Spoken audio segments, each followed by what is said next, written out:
ओम शांति। 17 दिसंबर 2022।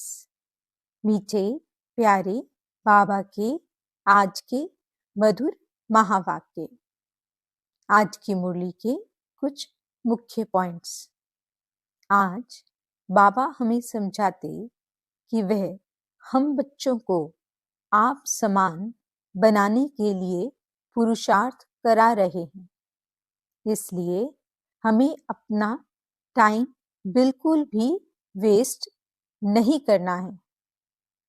बाबा समझाते soul conscious होकर रहना ही वास्तव में अंतर्मुखी बनना है। हम बच्चों को अब एक बाप के साथ ही बुद्धि योग रख गुणवान बनना है। बाहर मुक्ता में नहीं आना है, पक्का योगी बनना है। एक रूहानी बाबा की ही याद में भोजन बनाना व खाना है। बाबा कहते निरंतर सुख, शांति और संपन्नता का जीवन अनुभव करने के लिए अब हमें स्वराज्य अधिकारी बनना है। स्वराज्य अधिकारी बच्चे परमात्मा प्राप्ति के आधार पर अखंड सुख शांति का अनुभव करते हैं, जिसे किसी भी प्रकार की परिस्थिति खंडित नहीं कर सकती। बाबा समझाते कि हम बच्चों को सदा भरपूरता का अनुभव करने के लिए दुआएं देनी है और दुआएं लेनी है। तो चलिए सुनते हैं आज की बाबा की मीठी प्यारी मुरली। ओम शांति। बाबा कहते मीठे बच्चे, इधर उधर बैठकर फालतू बातों में अपना टाइम वेस्ट मत करो। बाप की याद में रहो तो टाइम आबाद हो जाएगा। प्रश्न, बाप का शो यानी नाम कौन से बच्चे निकाल सकते हैं? उत्तर, जो बाप समान सेवा करते हैं। अगर हर कर्म बाप के समान हो तो बहुत बड़ा फल मिल जाएगा। बाबा हम बच्चों को आप समान बनाने के लिए पुरुषार्थ करा रहे हैं। दूसरा प्रश्न, अंतर्मुखी किसे कहेंगे? तुम्हारी अंतर्मुखता निराली है, कैसे? उत्तर, सोल कॉन्शियस होकर रहना ही अंतर्मुखी बनना है। अंदर जो आत्मा है उनको सब कुछ बाप से ही सुनना है। एक बाप से ही बुद्धि योग रख गुणवान बनना है। यही है निराली अंतर्मुखता। गीत ओम नमः शिवाय। ओम शांति। मीठे मीठे सिकिलदे बच्चों ने यह गीत सुना, बाप की महिमा सुनी और बाप की महिमा का फल फिर बच्चों को मिल रहा है और बच्चे फिर बाप का शो करते हैं, परंतु शो तब करेंगे जब उन जैसी सर्विस करेंगे, वह फल भी भारी पाएंगे। अब तुम बच्चे प्रैक्टिकल में हो, भगत सिर्फ गाते रहते हैं। तुम जानते हो बाप दादा संगम पर हमारे सम्मुख बैठे हैं। बाप जरूर दादा के तन से ही बताएगा। यह बच्चों को पक्का निश्चय है कि हम पुरुषार्थ कर अवश्य बाप समान बनेंगे। बाप पतित पावन ज्ञान सागर है, उससे तुम पतित पावनी ज्ञान गंगाएं निकली हो। गंगाएं क्यों कहा जाता है? क्योंकि तुम सब सजनियां हो।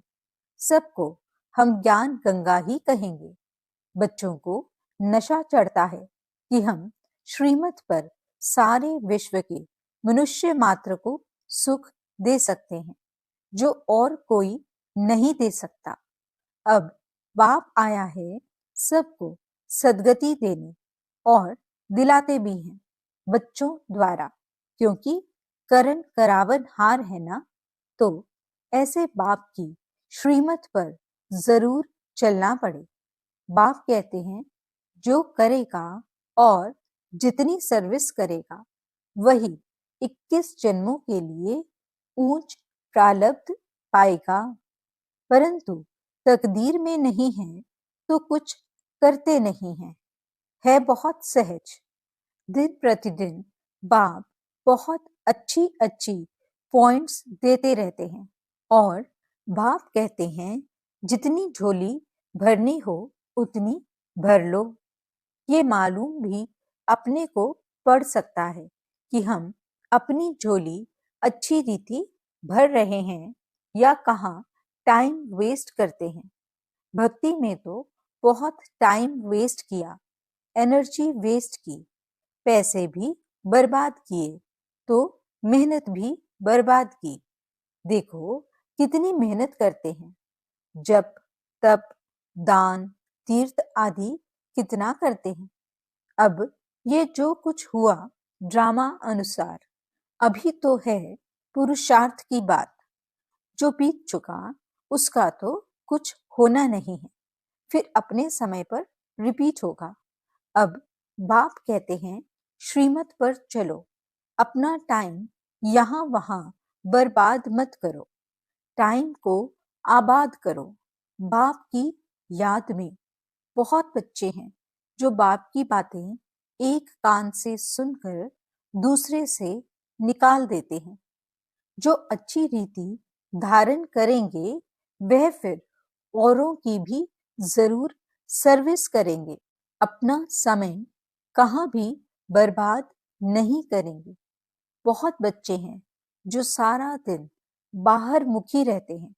बच्चों को पुरुषार्थ कर अंतर्मुखी बनना है।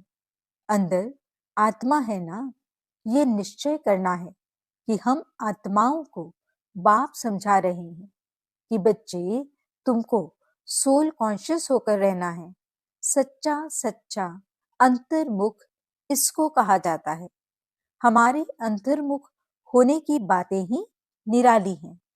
अंदर जो आत्मा है उनको सब कुछ बाप से ही सुनना है। बाप प्यार से बच्चों को बार बार समझाते हैं। माता पिता और भी जो अनन्य भाई बहन हैं जो अच्छी सर्विस करते हैं उन्हों से तुमको सीखना है। भल थोड़े बहुत अवगुण तो सभी में अभी हैं, गाते भी हैं कि मुझ निर्गुण हारे में अभी तुम बच्चों को गुणवान बनना है। सो तब बन सकते हो जब बाप के साथ बुद्धि योग होगा। माया तो बहुत भटकाएगी, बच्चे गिरते और चढ़ते रहते हैं। जो बॉडी कॉन्शियस रहते हैं वह गिरते रहते हैं, जो सोल कॉन्शियस रहते हैं वह गिरते नहीं हैं। वह बाप से अंजाम यानी वायदा करते हैं कि हम यह काम करके ही दिखाएंगे, पूर्ण पवित्र बनकर ही दिखाएंगे। अंदर में यह पक्का निश्चय करना चाहिए कि हम बाप से पूरा पूरा वर्षा लेंगे, कहाँ भी फालतू टाइम नहीं गवाएंगे। बच्चों को शरीर निर्वाह भी करना है। घर बार छोड़ना तो हठ योगी सन्यासियों का काम है। तुमको तो अपनी रचना की भी पूरी देख रेख करनी है और दिल में यह निश्चय रखना है कि इन आंखों से हम जो देखते हैं वह सब विनाश हो जाने वाला है। इसमें ममत्व रखने से ही अपना नुकसान करेंगे। ममत्व एक बाप से रखना है। मुख्य बात है पवित्रता की। इस पर भी बहुत हंगामे होते हैं। क्रोध पर इतना हंगामा नहीं होगा। बाप कहते हैं ये काम विकार तो इस समय सब में प्रवेश है, सब विकार से पैदा होते हैं। तुम समझा सकते हो कि हम भ्रष्टाचारी को श्रेष्ठाचारी बनाने में मदद कर रहे हैं। अब तुम बच्चों को सोल कॉन्शियस बनना है। पतित पावन बाप को याद करना है। बुलाते भी हैं कि हे पतित पावन आओ, तो आकर क्या करेंगे? जरूर पावन बनाएंगे। यहाँ स्नान आदि की तो बात नहीं। बाप कहते हैं मामेकम याद करो, और कोई भी उपाय है नहीं। योग अग्नि से ही तुम पतित से पावन बनेंगे। आयरन एज से तुम गोल्डन एज में जाएंगे। यह एक ही उपाय है, दूसरा कोई उपाय ही नहीं। सब बीमारियों की एक ही दवाई है, बाप की याद। इससे ही सब दुख दूर हो जाएंगे। बाप की याद से वर्षा भी याद आएगा। बाप माना ही वर्षा। लौकिक बाप भल कितना भी गरीब होगा तो पाई पैसे बर्तन आदि का कुछ तो वर्षा देगा जरूर। तो तुमको पहले बाप को फिर वर्षे को याद करना है।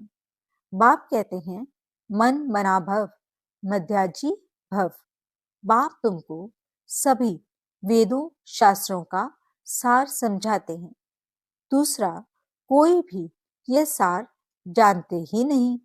बाप सीधा कहते हैं बच्चे, देह अभिमान को छोड़ दो। तुमको समझना चाहिए कि हम आत्माओं से बाप बात कर रहे हैं। निराकार बाप निराकार बच्चों को ही कहेंगे कि तुम आत्माएं कानों से सुनती हो, तुम ही सब कुछ करती हो। कोई भी हालत में बच्चों को देह अभिमानी नहीं बनना है। अपने को आत्मा समझ बाप को याद करो, सर्विस भी करो, क्योंकि देह से ही सब काम होता है। वह तो करना ही पड़े। कोई कोई कुछ समय के लिए अनकॉन्शियस बेहोश भी हो जाते हैं, परंतु वह कोई ज्ञान की बात नहीं। यहाँ तो बाप को याद करने की ही मेहनत करनी है, जिसमें ही माया के बहुत विघ्न पड़ते हैं। तुम जानते हो हमने बाप की गोद ली है, तो बाप को जरूर याद करना पड़े। भोग बनाते हो तो भी शिव बाबा को याद करना है। आगे भोग बनाते थे तो कृष्ण को, राम को, गुरु नानक को याद करते थे। गुरु वाणी पढ़ते थे, याद में बनाएंगे तब तो शुद्ध होगा। फिर प्रैक्टिस बढ़ जाती है। यहाँ भी बाप के याद की प्रैक्टिस बढ़ जानी चाहिए। जितना हो सके भोग व भोजन बनाने के समय बाबा को याद जरूर करना है। बहुत बहुत जरूरी है, परंतु बच्चे याद करते नहीं। भंडारे में एक दो को याद कराना चाहिए कि बाबा को याद कर भोजन बनाओ। ऐसे करते करते पक्के हो जाएंगे। जिनको अभ्यास नहीं होगा वह तो कभी याद करेंगे नहीं। ब्रह्मा भोजन की बहुत महिमा है, तो जरूर कुछ होगा ना। देवताएं भी इच्छा रखते हैं ब्रह्मा भोजन की, तो याद में रह भोजन बनाने से अपना भी कल्याण होता है, तो आने वालों का भी कल्याण होता है। याद में रहने से बुद्धि में आ जाता है कि हम शिव बाबा से वर्षा ले रहे हैं, परंतु बच्चे याद करते नहीं हैं। यह कच्चाई है। आगे चलकर ऐसे बच्चे निकलेंगे जो बाप की याद में एकदम मस्त हो जाएंगे। याद में ही भोजन आदि बनाएंगे। जैसे शराब का नशा चढ़ जाता है, तुम बच्चों को फिर ये रूहानी बाप की याद का नशा रहना चाहिए। इससे बहुत फायदा है। साजन को व बाप को याद करना है।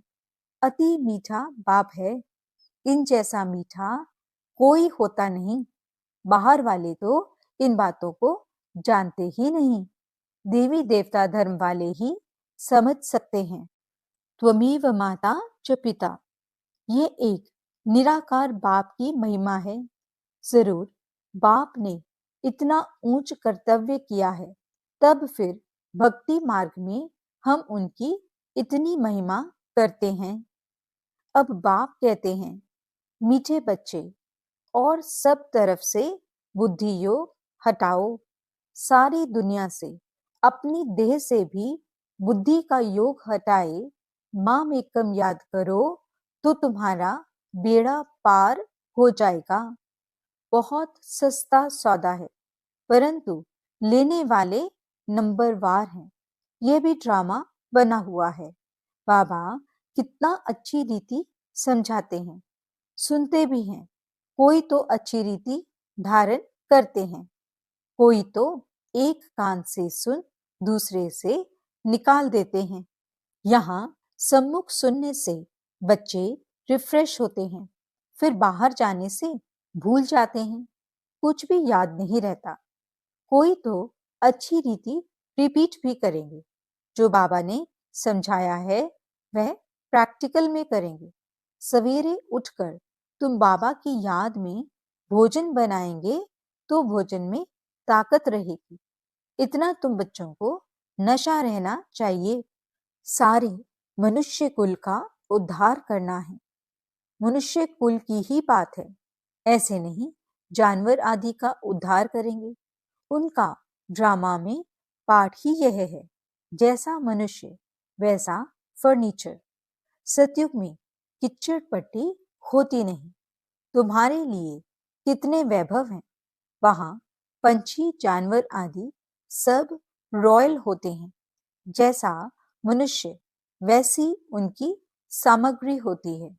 गरीब की सामग्री क्या होगी, साहूकार की सामग्री कितनी रॉयल होगी।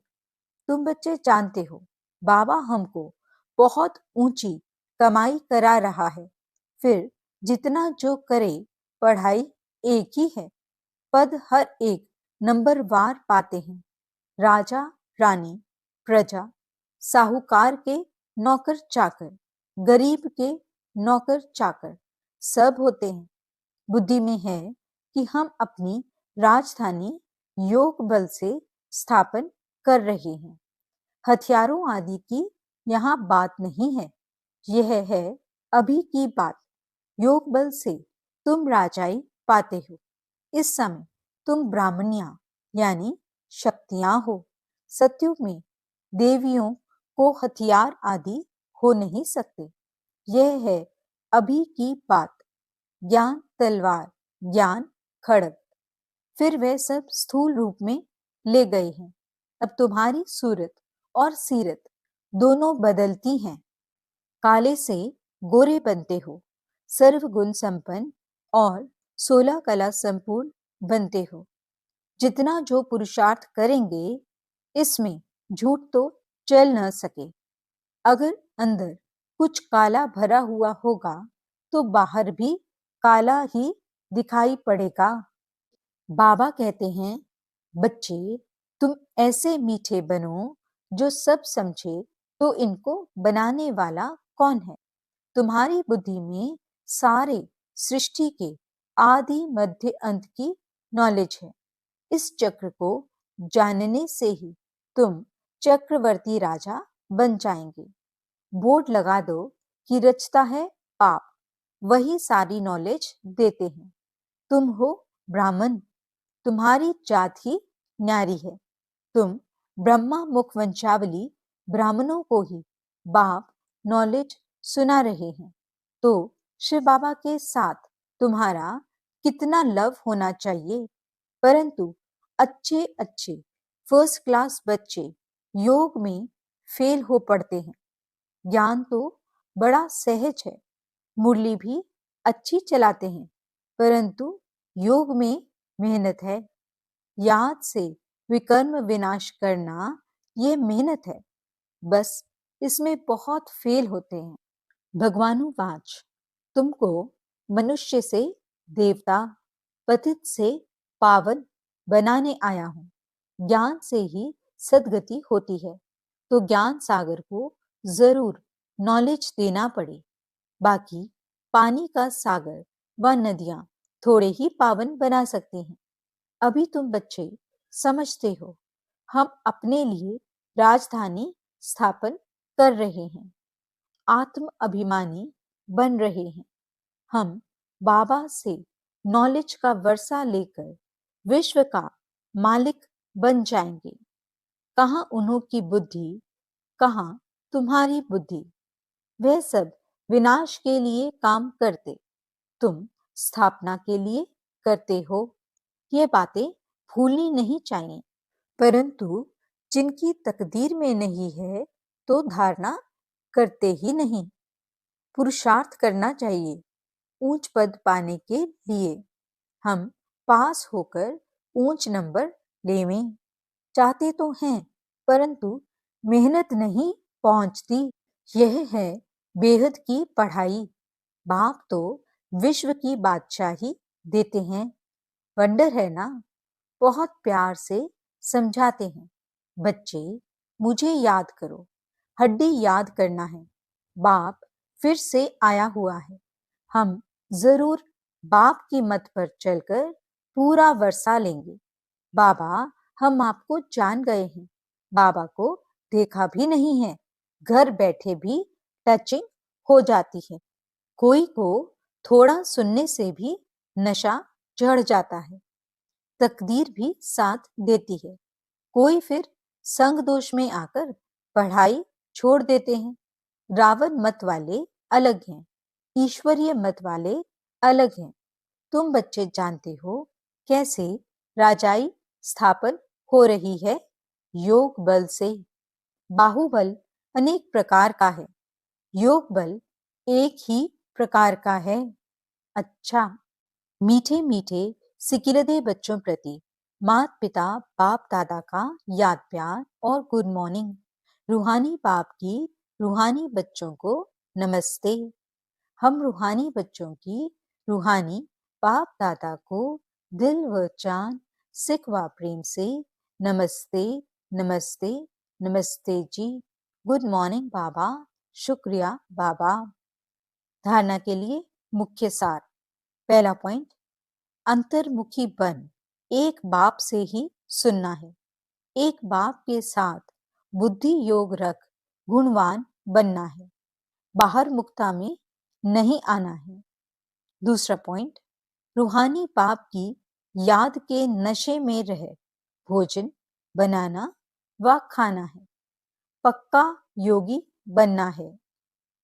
वरदान, स्वराज्य की स्मृति द्वारा तूफानों को तोहफा बनाने वाले अखंड सुख शांति संपन्न भव। अखंड सुख शांतिमय संपन्न जीवन का अनुभव करने के लिए स्वराज्य अधिकारी बनो। स्वराज्य अधिकारी के लिए तूफान अनुभवी बनाने वाले उड़ती कला का तोहफा बन जाते हैं। उन्हें साधन, सैल्वेशन व प्रशंसा के आधार पर सुख की अनुभूति नहीं होती, लेकिन परमात्मा प्राप्ति के आधार पर अखंड सुख शांति का अनुभव करते हैं।